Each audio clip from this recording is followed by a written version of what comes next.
کہ آپ نے کئی مرتبہ یہ حدیث بیان کی ہے کہ 6 لوگوں پر اللہ تعالیٰ نے لعنت فرمائی ہے، جن میں سے ایک میری سنت کو ترک کر دینے والا بھی ہے۔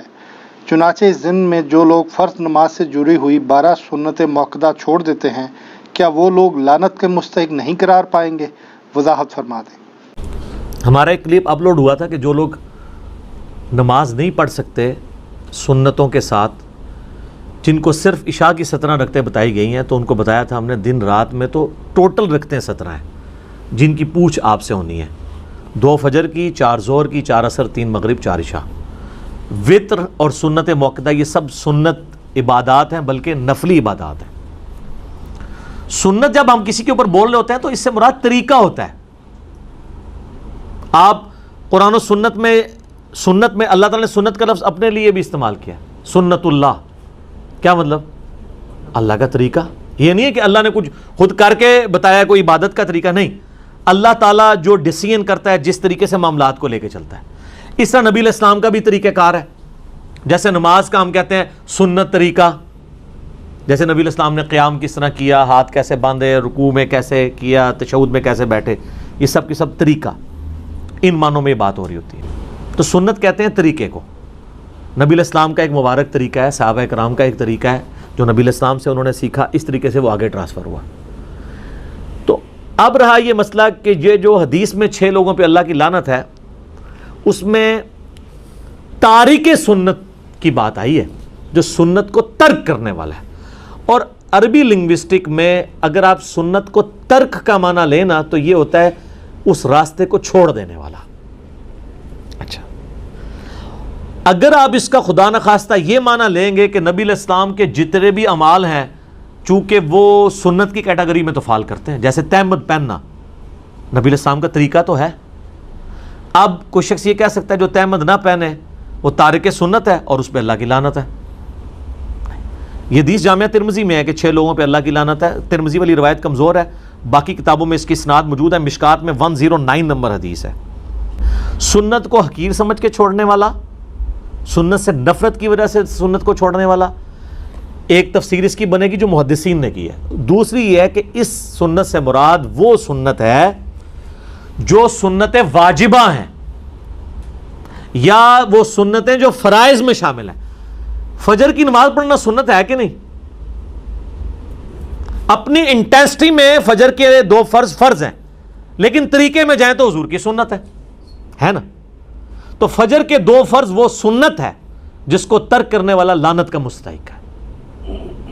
تہمد وہ سنت نہیں ہے جس کو ترک کرنے والا سنت تارک سنت آئے گا۔ تو یہ 3 مفہوم بن جائیں گے۔ ایک ہو جائے گا حضور کا طریقہ، اس کو چھوڑنے والا حقیر سمجھ کے، نفرت کر کے۔ اگر کوئی تہمت سے نفرت کرے گا اس پہ لعنت فٹ ہو جائے گی۔ دوسرا یہ ہے کہ وہ کام تو فرض کر رہا تھا لیکن سنت طریقے پہ نہیں کر رہا تھا۔ نبی علیہ السلام نے ایک نماز کا طریقہ تعلیم فرمایا ہے، جس طرح کہ صحیح بخاری میں آتا ہے، سیدنا معاذ ابن جبل تھے یا حذیفہ ابن یمان تھے، جنہوں نے ایک شخص کو دیکھا بڑا تیزی سے نماز پڑھ رہا تھا، حذیفہ ابن یمان۔ انہوں نے کہا تو اس طرح نماز پڑھتا رہا تو اس طریقے پہ نہیں مرے گا جو محمد صلی اللہ علیہ وآلہ وسلم کو اللہ نے تعلیم فرمایا۔ نماز تو وہ پڑھ رہا تھا لیکن حضور کی طرح وہ سجدے اور رکوع نہیں کر رہا۔ تو دوسرا مفہوم یہ ہو گیا۔ نمبر 1 مفہوم کیا ہوا؟ سنت سے نفرت کرنے والا۔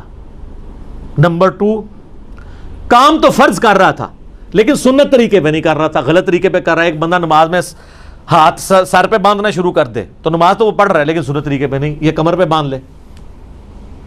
اور نمبر 3، ایسی سنت چھوڑنے والا جو سنت فرض تھی، چاہے حقیر سمجھ کے چھوڑا یا بغیر حقیر کے۔ ایک بندہ کہ میں نماز کو حقیر تو نہیں سمجھتا لیکن سستی کی وجہ سے نہیں پڑھتا، وہ بھی لعنتی ہے۔ صحیح مسلم میں حدیث ہے جس نے بندے کے کفر اور اسلام کے درمیان فرق کیا ہے؟ نماز۔ جامعہ ترمذی میں حدیث ہے جس نے جان بوجھ کے نماز چھوڑی گویا اس نے کفر کیا، من ترک الصلاۃ متعمدا فقد کفر۔ جامعہ ترمذی میں شقیق تابعی کا قول ہے کہ صحابہ کرام تارک نماز کے سوا کسی اور کے اوپر کفر کا فتویٰ نہیں لگاتے تھے، اور کفر کا فتویٰ تو قرآن میں آیا ہے، وَأَقِیمُوا الصَّلَاةَ وَلَا تَکُونُوا مِنَ الْمُشْرِکِینَ، سورہ الروم میں، نماز کو قائم رکھو اور مشرکین میں سے نہ ہو جاؤ۔ تو 3 طرح سے لوگ سنت کے حوالے سے لعنت کے مستحق ہوں گے۔ نمبر 1، کسی سنت سے نفرت کی وجہ سے چھوڑ دیں، حقیر سمجھ کے۔ والا. دوسرا فرض کام کر رہا تھا لیکن سنت طریقے پہ نہیں کر رہا تھا, وہ بھی لعنت کا مستحق. اور نمبر 3 وہ سنتیں جو حضور نے فرض کے طور پہ تعلیم فرمائی ہیں, دین میں ضروری جاری کی ہیں, اور اس کے چھوڑنے پہ وعید بتائی ہے, اس کو چھوڑنے والا بھی لعنتی ہوگا. اب آ جائیں یہ فرض کی جو 12 سنتیں ہیں, کس ضعیف حدیث کے اندر صحیح تو ہی نہیں ہے یہ 12 سنتیں چھوڑنے والے کے اوپر حضور کی کوئی وعید موجود ہے؟ ہاں, اس کا تو اسلوب بھی بالکل ڈیفرنٹ ہے. بخاری و مسلم دونوں میں موجود ہے. نبی علیہ السلام نے فرمایا جو فرض کے سوا 12 رکعتیں قائم رکھے گا اللہ تعالیٰ اسے جنت میں محل عطا فرمائے گا. یہ ہے فضیلت. اب اس کو لے آئیں آپ نماز کے اندر جو سنتیں ہیں اس کے اندر کون سی وعید آئی ہوئی ہے؟ اس میں تو بخاری مسلم میں آتا ہے جو فرض کے علاوہ 12 رکعتیں پڑھ لے گا اسے جنت میں اللہ تعالیٰ محل دے گا. ایک فضیلت کی بات ہے. اور جو نہیں پڑھے گا ظاہر اسے نہیں ملے گا. That's all. فرض نماز کافی ہے. اور اس کو سپورٹیو حدیث جو ہم اکثر پیش کرتے ہیں, بخاری مسلم دونوں میں حدیث ہے. اہل نجد میں سے ایک اعرابی شخص نبی علیہ السلام کی خدمت میں حاضر ہوا اور اس نے کہا یا رسول اللہ مجھے اسلام کے بارے میں بتائیں کیا ہے. تو آپ صلی اللہ علیہ وآلہ وسلم نے فرمایا کہ تم گواہی دو اس بات کی کہ اللہ کے سوا کوئی معبود نہیں, محمد صلی اللہ علیہ وآلہ وسلم اس کے رسول ہیں. اس کے بعد فرض نماز کو قائم رکھو. اس نے آگے سے پوچھا صرف فرض کو؟ آپ فرمایا الا یہ کہ تم نفل نماز بھی پڑھ لو.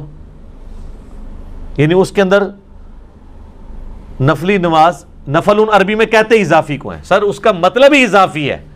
نفل عربی میں کہتے ہیں اضافی کو. اسی لیے انفال جو ہے مال غنیمت کو کہا جاتا ہے کہ وہ اضافی مال ہے جو آپ کو مل گیا ہے. آپ کا مقصد دشمنوں کا مال لوٹنا نہیں تھا, اللہ کے لیے ان سے جنگ کرنا تھا. مال تو بونس میں مل گیا. سورۃ الانفال آئی ہے نا. پھر کہا کہ فرض روزے قائم رکھو, ہاں مگر یہ کہ کبھی تم نفلی روزے رکھنا چاہو. فرض زکوٰۃ ادا کرو, ہاں یہ کہ کبھی تم نفلی صدقہ کرنا چاہو. تو اس نے کہا یا رسول اللہ علیہ وسلم جو آپ نے مجھے بتایا نہ میں اس میں کمی کروں گا نہ زیادتی. تو جب وہ مڑا تو آپ علیہ السلام فرمایا اگر یہ اپنی بات پہ قائم رہا تو کامیاب ہو گیا.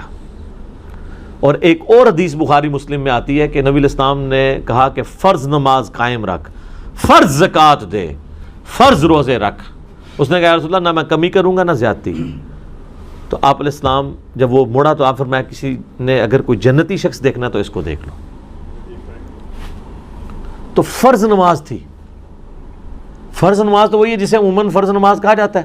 اب انہوں جو رکھتے ہیں جوڑی ہوئی ہیں ساتھ, پھر اس میں مؤکدہ بھی ہیں غیر مؤکدہ بھی ہیں. کتنی ہیں؟ یہ بھی فقہ کی ٹرم میں, عربی میں 2 ہی چیزیں ہیں حدیث کی ٹرم میں, فرض نماز اور نفل نماز. نفل ان اضافی, فرض وہ. نفل ان میں اب آپ کی سنت مؤکدہ بھی ہے غیر مؤکدہ بھی ہے. واجب جس کو یہ کہہ رہے ہیں وطر, وہ بھی جو ہے وہ سنت مؤکدہ میں, سنن دارمی میں, سنن کبریٰ البیہقی میں, باقی کتابوں میں موجود ہے مولا علی کا قول کہ وطر سنت ہیں سنت ہیں سنت ہیں لیکن انہیں مت چھوڑو. یعنی سنت یعنی حضور کا طریقہ تو ہے, اور اس اعتبار سے وہ کہہ رہے ہیں یہ سنت کی کیٹیگری میں فال کرتا ہے اپنی انٹینسٹی کے مطابق, تو اسے مت چھوڑنا. لیکن اسے مت چھوڑو مراد یہ کہ فرض تو نہیں ہے لیکن یہ تاکیدی سنت ہے, اس پہ عمل کر لو. وعید پھر بھی کوئی نہیں. تو لہٰذا جو سنت مؤکدہ تاکید کی گئی سنتیں ہیں, ہماری کوشش ہوتی ہے ہم اسے پڑھیں. کبھی کبھار کبھی کوئی علمی مصروفیت کی وجہ سے چھوڑنی پڑ جائیں یا کبھی سفر کی وجہ سے, وہ ایک علیحدہ چیز ہے. ادروائز عموماً کوشش ہوتی ہے کہ سنتیں بھی پڑھی جائیں. لیکن اگر کوئی چھوڑ بھی دیتا ہے اس کے اوپر کوئی وعید نہیں ہے, کوئی وہ حرام کا مرتکب نہیں ہے, وہ کوئی لعنت کا مرتکب نہیں ہے.